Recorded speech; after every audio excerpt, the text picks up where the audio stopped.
300,000 years ago, the sky over Europe committed an act of violence.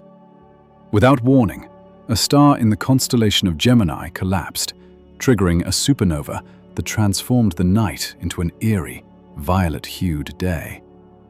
For months, this celestial fire burned brighter than the moon, bathing a landscape of mammoths and ancient forests in a light that no human eye was yet evolved to understand. Beneath this cosmic flare, a massive figure moved through the tall grass of the German plains. He was broad-shouldered, barrel-chested, and possessed a strength that would make a modern athlete look like a child. He was not a man in the way we define ourselves today, yet he was something far more sophisticated than a mere ape. This was the era of the proto-Neanderthals, the shadowy architects of a world locked between the ice. For too long, we have dismissed them as grunting scavengers, hiding in damp caves and eating raw meat. But the dirt of history is finally giving up its secrets. At sites like Bilsingsleben and Schöningen, we are finding evidence of a civilization, not of silicon and steel, but of bone, spruce, and fire. These ancestors were not just surviving, they were engineering. They were building homes that rivaled the huts of much later humans, and crafting weapons with a mathematical precision that defies our understanding of the primitive mind. This is the story of the giants who walked beneath the supernova.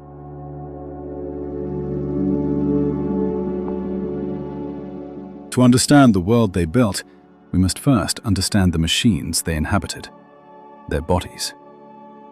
The fossils unearthed at Bilsingsleben reveal a human population that reached the absolute limits of physical robustness. Standing nearly 6 feet tall and weighing well over 200 pounds of pure functional muscle, these individuals were biological tanks. Their bones were dense, designed to withstand the immense mechanical stress of confrontational hunting, a style of survival that involved looking a half-ton rhinoceros in the eye and refusing to blink. Their skulls, often categorized under the broad label of Homo heidelbergensis, tell a story of transition. With heavy, sheltering brow ridges and a brain capacity of 1,200 cubic centimeters, they occupied a cognitive middle ground. While their faces were archaic, their minds were beginning to spark with the complexity of modern thought. This physical power was not a sign of lack of intelligence. It was a specialized adaptation to a continent that was a frozen meat grinder. Every ridge on their leg bones suggests a life of incredible physical activity, climbing, hauling, and sprinting through treacherous terrain. They were the ultimate apex predators. Yet they were beginning to realize that muscle alone was not enough to conquer the cold. Near a spring-fed lake in eastern Germany, we find the first cracks in the myth of the nomadic caveman. Bilsingsleben is not just a collection of fossils, it is an architectural blueprint. Here, 350,000 years ago, these proto-Neanderthals did something revolutionary. They claimed a piece of the earth and called it home. They constructed 3 massive circular dwellings, each 4 meters wide, using a combination of stones and the skeletal remains of the megafauna they hunted. These weren't haphazard piles of debris. The inhabitants hauled boulders weighing over 20 kilograms from the lake shore to serve as anchors. They used the massive, curved ribs of elephants and the skulls of rhinoceroses as structural beams, creating a framework that would be draped in heavy animal hides. One particular hut reveals a level of foresight that is chillingly modern. Its entrance was positioned specifically to face away from the prevailing winds, creating a warm, wind-sheltered interior. Inside these circles, we find the living floors, areas where flint was knapped, where marrow was extracted, and where fires crackled in the center of the room. This was an organized social space. It suggests a group of people who return to the same spot season after season, developing a sense of place and perhaps a sense of heritage. They were the first to move out of the caves and prove that with enough ingenuity, a human could build a sanctuary anywhere.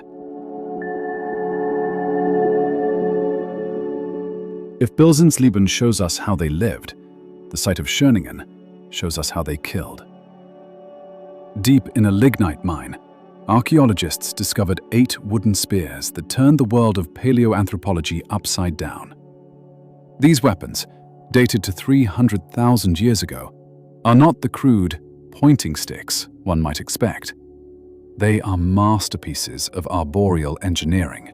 Each spear was carved from the heartwood of a Norway spruce. These hunters didn't just grab any branch, they specifically sought out trees that grew slowly in high-elevation, nutrient-poor soils. This slow growth produced wood with extremely tight rings and incredible density, the prehistoric equivalent of carbon fiber. But the true genius lay in the balance. The spears are tapered at both ends, with the center of gravity located exactly 1/3 of the way from the tip. This is the precise balance point of a modern Olympic javelin, designed for aerodynamic stability and maximum penetration during a throw. These spears proved that 300,000 years ago, humans understood the physics of ballistics. They weren't just stabbing animals at close range. They were engaging in distance warfare with the landscape. To create such a weapon requires a template in the mind, a vision of the final product before the first chip of wood is removed. It suggests a language capable of transmitting complex technical instructions and a culture that valued craftsmanship over mere utility. Beyond the spears and the huts, there is a hidden technology that truly defines the sophistication of these people: the use of adhesives. Recent chemical analysis of tools from this period suggests the use of birch bark pitch, a substance that does not exist in nature. To create it, one must cook birch bark in a near vacuum at a very specific temperature. If the temperature is too low, the bark simply chars. If it is too high, it burns away. This is the birth of chemistry. The proto-Neanderthals were using this superglue to haft stone points to wooden handles, creating composite tools that were far more effective than a simple hand axe. This implies a mastery of fire that goes beyond just keeping warm. They were using fire as an industrial tool. This realization opens up a whole new world of possibilities. If they could manufacture glue, they could manufacture tailored clothing. They were hunting beavers for their waterproof pelts and scraping hides with specialized flint tools to make them soft and pliable. The image of the half-naked savage is replaced by a human wrapped in layered, glued, and perhaps stitched furs, surviving winters that would kill a modern person in hours.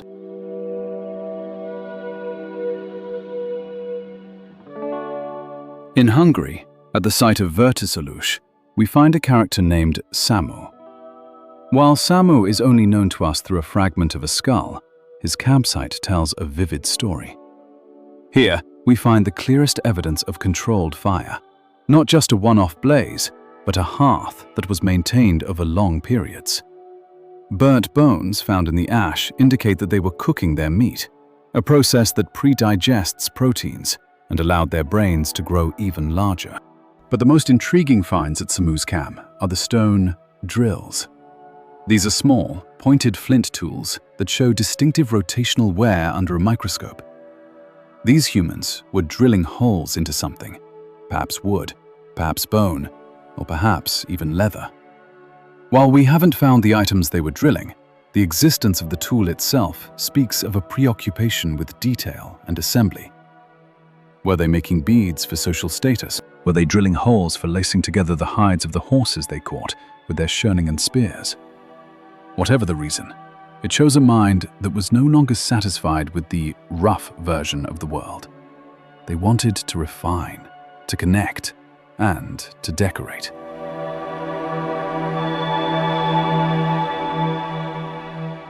Life for the proto-Neanderthals was inextricably linked to the animals they shared the land with. In Germany, evidence shows a curious specialization: the hunting of beavers. While a rhinoceros provides more meat, a beaver provides a pelt that is unmatched in its ability to repel water and retain heat. The presence of hide-scraping tools at these sites suggests an intensive tanning industry. These ancestors were targeting specific animals, not just for their calories, but for their skins. This is a crucial distinction. It shows a strategic approach to the environment. They knew that to survive the damp, cold interglacials, they needed more than just a full stomach. They needed a dry body. The level of care taken in removing these hides without damaging the fur reveals a surgeon's precision. It is likely that these people moved through the forests of Europe looking more like modern Arctic hunters than the wild men of Victorian paintings.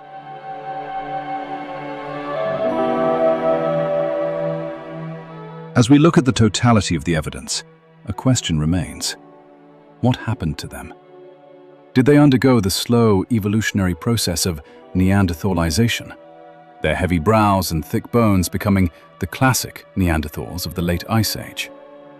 Or were they a separate, glorious experiment in human evolution that eventually faded away?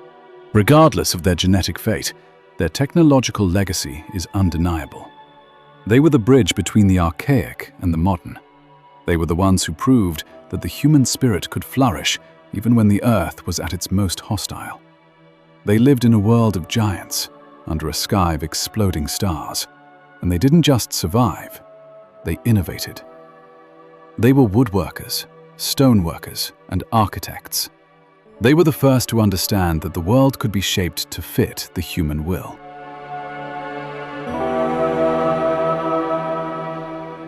The story of the proto-Neanderthals proves that the true mark of humanity is not the complexity of our gadgets, but our relentless intent to solve the impossible. Whether it was a father 300,000 years ago testing the balance of a spruce spear, or a modern engineer launching a satellite, the spirit remains identical. We are a species of makers who refuse to let the environment dictate our destiny. As we face our own modern challenges, we must remember that we come from a lineage that conquered the Ice Age with nothing but calloused hands and a dream of fire. Their legacy is a reminder that we are built for resilience. In the face of any storm, we possess the same ancestral spark that turned bone into home and wood into wonder. Remember the shadow ancestors. Their ingenuity is the foundation upon which the modern world was built.